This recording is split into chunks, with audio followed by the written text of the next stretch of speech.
Frans Hals is the painter who made the art of looking alive.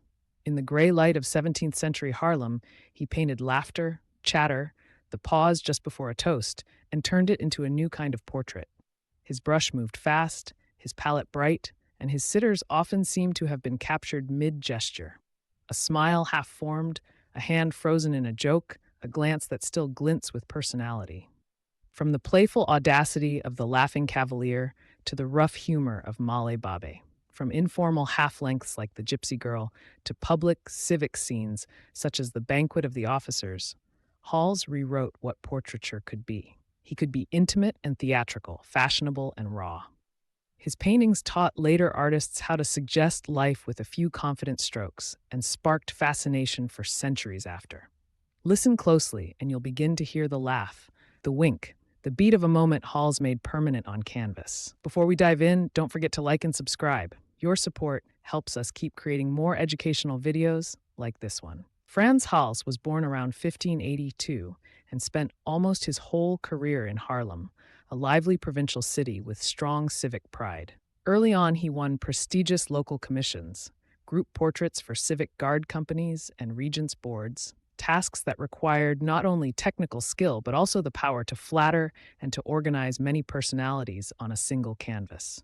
The Banquet of the Officers of the St. George Militia Company, shown in variations and details across Hals's oeuvre, established him as the painter who could combine formality with animation. Look at how the figures lean and react, how a hand holds up an empty glass, or how the table becomes a stage. Works from these years, such as the banquet scenes and the later Lean Meager Company, demonstrate Hals's early mastery of composition and psychological life. These public commissions secured his reputation and paid for his household, even as later misfortunes and changing tastes would complicate his finances and fame. Hals's single-figure portraits are where his signature style becomes most obvious. The Laughing Cavalier, a bravura, swaggering face with an embroidered sleeve and an almost theatrical smirk, is often the first painting people name when they hear Hals. That bold sleeve detail gives us the texture of his bravura, confident, economical strokes that describe lace, thread, and leather. Other male portraits in museums across Europe show the same effect. A few dashes to form a mustache, a swift sweep for a collar, a pocket of shadow suggested with an economical midtone. Hals painted many sitters who look off to the side or who appear caught between words. In works like those in the Wallace Collection and National Gallery, you can see his ability to combine immediacy with dignity. His subjects feel present, charismatic, real. He was a portraitist who trusted the eye to finish what the brush began. Hals changed group portraiture by treating the collective as a living conversation. Instead of stoic rows, his militia pieces and regent portraits are animated gatherings. The Meager Company, painted later in collaboration and restoration histories, compresses dozens of faces into a cinematic crowd with several principal figures seated and many others standing, each with a distinct attitude. His regents and regentesses of almshouses are at once official and informal. The sitters maintain the needed decorum for a civic duty portrait, yet their gestures and faces display individuality. Details, a turned head, a thrown-down glove, a man holding a banner, create a sense of action. These paintings served social memory, but Hals made them human documents, records not only of status, but of character. Alongside civic and formal portraiture, Hals painted small, characterful genre scenes and half-length figures that read like portraits from everyday life. Malle Babbe, the boisterous tavern woman with a tankard and a laughing expression, has an almost theatrical presence that blurs the line between portrait and caricature. The merry drinker, jaunty, tipped glass and impish smile, exemplifies Hals's gift for warm, convivial subjects. The Gypsy Girl offers a softer counterpoint, an intimate head and shoulders study whose luminous skin and quick handling show Hals's sensitivity to youth and spontaneity. Hals also painted playful figures like the singing boy with flute, small works that capture single gestures with surprising economy. These pieces were intimate, portable, and influential, seen later as prototypes for modern portrait spontaneity. Hals knew how to balance formality and vivacity in portraits of women and marriage pairs. The portrait of Aletta Hannemans is a lavish wedding portrait, her expensive stomacher and jewelry painted with crispness that signals wealth and social ritual. Pendant marriage portraits, like the paired portrait of Isaac Massa and Beatrix van der Leyen, celebrate status yet keep the immediacy Hals preferred, eyes direct, hands expressive. Seated or standing women in Hals's oeuvre appear both decorous and alive. Lace collars, stiff ruffs, and fans are rendered with economical dabs that suggest texture without getting lost in ornament.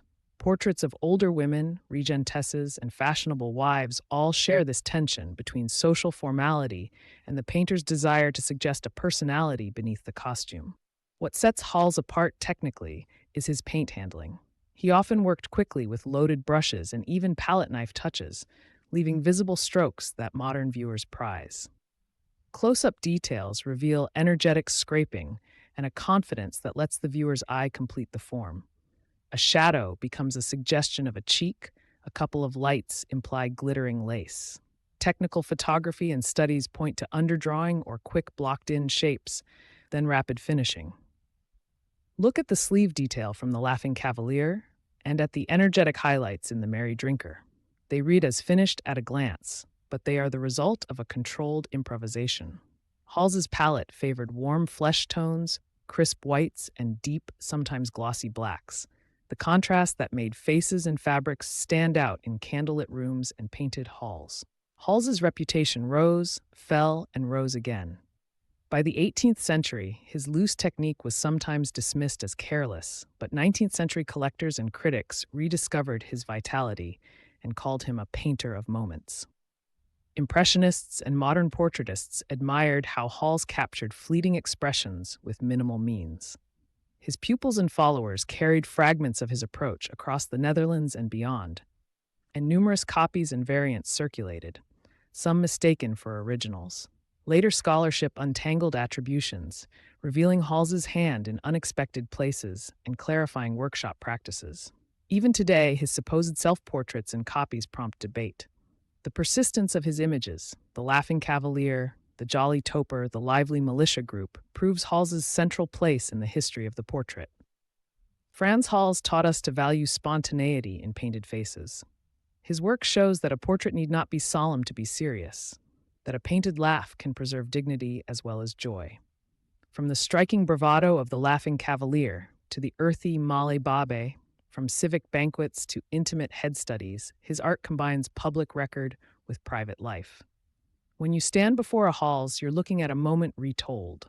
The gesture, the glint, the untidy charm of human presence captured with a few decisive strokes. If you carry one thought away, let it be this: Hals painted time itself. The instant when a person shuffled their feet, opened their mouth, or caught your eye. Those instants, once painted, keep speaking across centuries.